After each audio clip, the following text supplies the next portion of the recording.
Olá, meus irmãos, vamos dar continuidade ao nosso estudo do livro de Apocalipse, agora tratando do capítulo 14.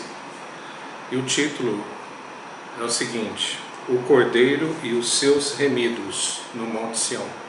Nós vimos no capítulo 13 a introdução de alguns personagens aterradores, como por exemplo a besta que saiu do mar, a besta que saiu da terra. Nós vimos também a figura da mulher, do dragão.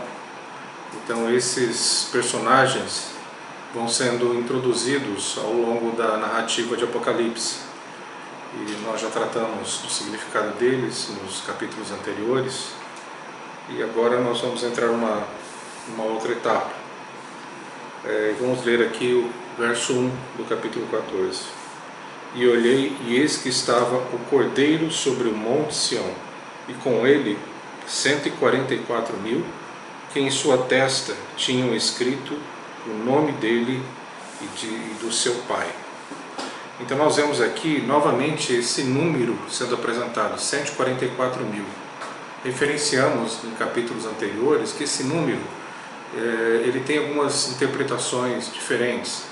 Alguns entendem que é literal, são exatamente 144.000 judeus que serão escolhidos para que passem todo esse período da grande tribulação, período de 7 anos, executando a função de serem os atalaias, de serem os guardiães da lei, e serão as testemunhas de Deus nesse período.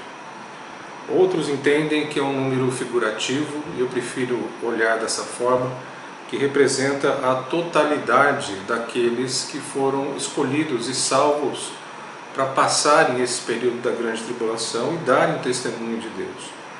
E aqui fala, os 144.000, e que tinham na sua testa, então existia uma marca sobre eles, não uma marca visível, mas uma marca espiritual, uma marca que poderia ser percebida pelos anjos e pelo próprio Deus e até pelos demônios, assim como os que servem a Satanás têm a sua marca também, segundo relata o livro de Apocalipse. Vamos ver aqui o verso 3. E cantavam como um cântico novo diante do trono, e diante dos 4 animais e dos anciãos, e ninguém podia aprender aquele cântico, senão os 144.000 que foram comprados da terra. Novamente o número 144.000 é apresentado aqui. Eu prefiro a interpretação de que é o conjunto, é a totalidade de todos aqueles que foram alcançados. E o que me chama a atenção aqui é essa expressão, um cântico novo. Essa expressão aparece também em alguns salmos. Cantai ao Senhor um cântico novo. Davi usou essa expressão algumas vezes, sobre cantar ao Senhor um novo cântico. Isso tem a ver com uma novidade de vida. Significa você cantar ao Senhor algo novo, algo puro, algo que não foi contaminado. Então, esse cântico novo tem a ver com a remissão pela qual esses 144.000 passaram e foram purificados pelo sangue do Cordeiro e receberam vestes novas, resplandecentes, puras. E aí então eles podiam cantar um cântico novo, um cântico puro, um cântico sem misturas a Deus, E ninguém podia aprender. Outra coisa que me chama a atenção também nesse verso: as coisas espirituais só podem ser discernidas por aqueles que são espirituais. As coisas do reino de Deus só podem fazer sentido, só fazem sentido para aqueles que foram escolhidos, aqueles que foram alcançados pelo Senhor. Então, esse cântico novo, ele não faz muito sentido para os ímpios, os que não tiveram experiência da conversão, da salvação. E ninguém podia aprender, diz aqui o verso. Capítulo é verso 4. Estes são os que não estão contaminados com mulheres, porque são virgens. Estes são os que seguem o Cordeiro, para onde quer que vai. Estes são os que dentre os homens foram comprados como primícias para Deus e para o Cordeiro. Então, novamente se referenciando a esses 144.000 que foram escolhidos, que cantaram um cântico novo e que não se contaminaram. essa expressão não se contaminar não nos remete à perfeição, mas pessoas que não se submeteram ao sistema mundano vigente, não se dobraram diante dos apelos do mundo, não se dobraram diante da carne, não foram subjugados pelo inimigo, não cederam aos apelos carnais da natureza caída humana, não se contaminaram pela sedução das mulheres, das doutrinas, das heresias, dos falsos mestres, né? Aqueles que não se contaminaram com um sistema babilônico, né? E aqui nos versos seguintes nós vamos ver a figura da Babilônia sendo introduzida. Mais adiante, nos capítulos 16 e 17, o tema da Babilônia voltará a ser tratado aqui em Apocalipse. Então vamos ver o verso 6, o que diz: E vi outro anjo voar pelo meio do céu, e tinha o Evangelho eterno para o proclamar aos que habitam sobre a terra, e a toda nação, e tribo, e língua, e povo. Eu entendo que vivemos um tempo em que nunca o sistema de comunicação foi tão avançado.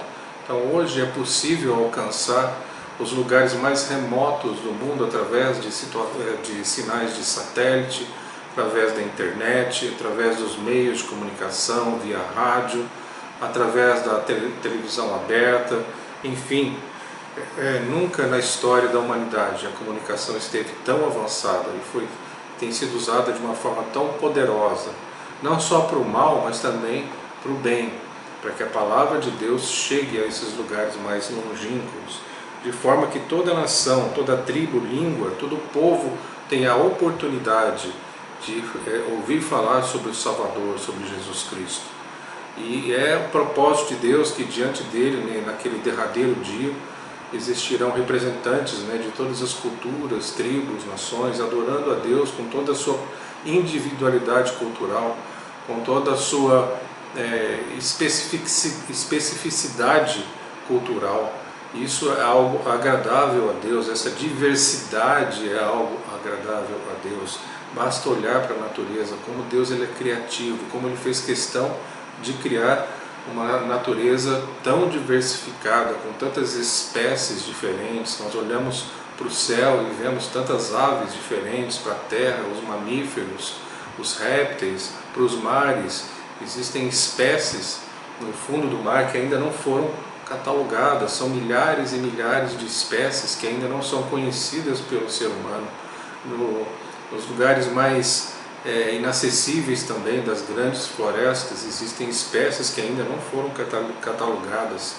Então Deus é extremamente criativo e Ele ama essa diversidade, e Ele ama também a diversidade de adoração a Ele. Quando nós expressamos a Ele nossa adoração e colocamos nessa adoração a nossa individualidade, quem nós realmente somos. E Deus ele tem esse poder de, na diversidade, promover unidade. Se nós olharmos lá para aqueles 12 que ele escolheu, seus 12 discípulos que o seguiram, eles eram tão diferentes uns dos outros, com níveis culturais diferentes, profissões diferentes, e eles então trabalharam juntos ali, e o Senhor soube lidar com cada um deles, com toda a sua diferença, com todos os seus temperamentos diversos. Verso 8: E outro anjo seguiu dizendo: Caiu, caiu, Babilônia, aquela grande cidade, que a todas as nações deu a beber do vinho da ira da sua prostituição. Então aqui o nome Babilônia é introduzido. Não necessariamente o Império Babilônico, que ele literalmente ele existiu. Foi um dos impérios no passado que subjugaram Judá. Eles invadiram Judá, né, o Reino do Sul, e durante muitos anos prevaleceram ali sobre os judeus, e muitos foram levados cativos para a Babilônia. Isso está registrado ali nos livros proféticos, nos livros históricos do Velho Testamento. Então essa Babilônia, além de ser um império literal que existiu, mas se refere também a um sistema babilônico, é um sistema que nos é imposto, é um sistema que rege a sociedade contemporânea, né, com todo o seu modismo, com toda a sua licenciosidade, com toda a sua sensualidade, o seu consumismo desenfreado, impondo um estilo de vida às pessoas que, via de regra, é totalmente oposto àquilo que é proposto na própria palavra de Deus, né? Então essa grande Babilônia vamos entender aqui como um sistema, né? Não uma cidade específica, ainda que pode ser que essa Babilônia tenha alguma referência física, alguma cidade nesse período representando todo esse sistema babilônico, né? E hoje nós percebemos que a dominação não se dá exclusivamente pela ocupação territorial. Nós vemos que o tipo de dominação que prevalece nos dias de hoje, esse sistema babilônico, ele se dá através dos meios de comunicação, através dos modismos, da música, através da forma de se vestir, da forma de se pensar, das filosofias reinantes, né, na nossa época, que muitas delas negam a existência do próprio Deus. Então esse sistema é que ele haverá de ser demolido, que ele virá a cair, né?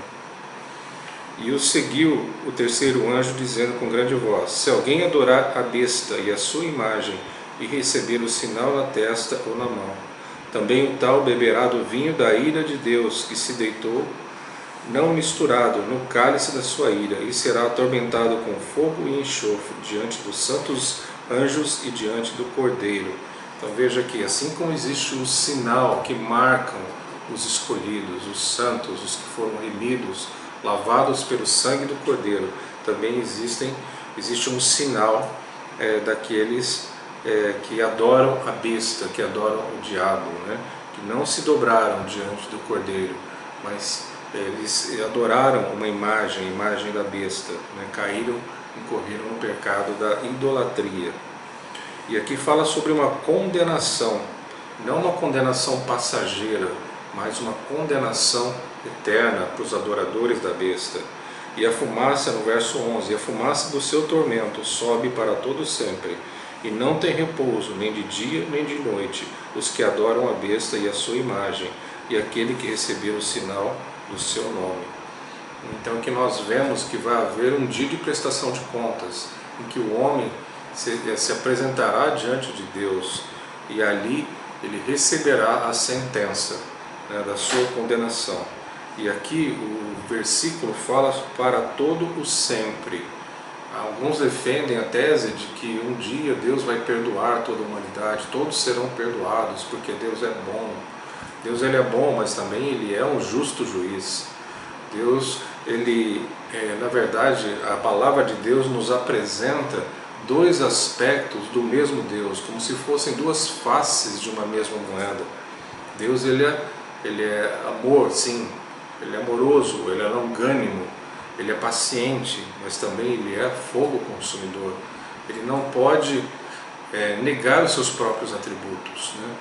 Da mesma forma que ele ama, ele também é um justo juiz que vai executar a sua lei, a sua sentença, aqueles que se recusarem a adorar o Deus verdadeiro e se dobrarem diante da besta, né, e receberem o seu sinal. Vamos ver agora o verso 15. E outro anjo saiu do templo, clamando com grande voz ao que estava sentado sobre a nuvem: lança a tua foice e cega, e já vinda a hora de cegar, porque já a seara da terra está madura. Então essa foice, essa cega, nos fala de colheita. Para uns a colheita terá um aspecto positivo, aqueles que haverão de ser colhidos para os celeiros eternos do Deus vivo, e aqueles que haverão de ser ceifados, colhidos para a condenação eterna. Então, assim como nós mencionamos no estudo passado sobre aquele aspecto, né, do aroma agradável de Cristo, agradável para aqueles que são salvos, mas esse mesmo aroma ele pode soar como condenação para aqueles que não serão salvos, aqueles que não se arrependeram dos seus pecados. Quando, por exemplo, o exército romano, eles voltavam das suas cruzadas, das suas empreitadas militares, eles entravam triunfantes em Roma, era comum eles acenderem um incenso aromático. E para aqueles que chegavam vitoriosos, esse odor agradável, soava como vitória, mas para aqueles que estavam sendo levados cativos, né, aqueles que perderam a guerra, que estavam presos e que entravam da mesma forma em Roma, aquele cheiro apontava para a condenação, porque logo eles seriam executados. No verso 19: E o anjo meteu a sua foice à terra, e vindimou as uvas da vinha da terra, e lançou-as no grande lagar da ira de Deus. A palavra de Deus fala sobre o grande e terrível dia do Senhor. Esse é o grande e terrível dia do Senhor. É aquele dia em que o Senhor virá para julgar a terra. É o dia da prestação de contas. É o dia em que aquela sentença que foi proclamada pelos profetas do Antigo Testamento, foi ensinada pelo próprio Jesus, foi sistematizada posteriormente pelos apóstolos, por Paulo, toda essa doutrina, né, que fala sobre a ira de Deus, né, sobre o tempo da ceifa, tudo isso vai se concretizar, né? E esse lagar da ira de Deus é um lugar terrível, onde haverá esse ajuste de contas, né? O lagar é o lugar onde eles colocavam as uvas e as azeitonas, eles pisavam ali para que o sumo, né, da uva ou da azeitona, o óleo da azeitona, pudesse ser separado da parte sólida. Então é um lugar de sofrimento. E depois, aqui no verso 20, e o lagar foi pisado fora da cidade, e saiu sangue do lagar até os freios dos cavalos, pelo espaço de 1.600 estádios. Então veja que isso vai ser um grande julgamento, um grande sofrimento que Deus vai desferir sobre a terra, sobre aqueles que têm a marca da besta, sobre aqueles que não se dobraram diante do Cordeiro e não se arrependeram, não tiveram suas vestes purificadas pelo sangue de Cristo. E esse espaço de 1.600 estádios é aproximadamente 300 quilômetros, né? E outra coisa que chama atenção nesse verso 20, fora da cidade.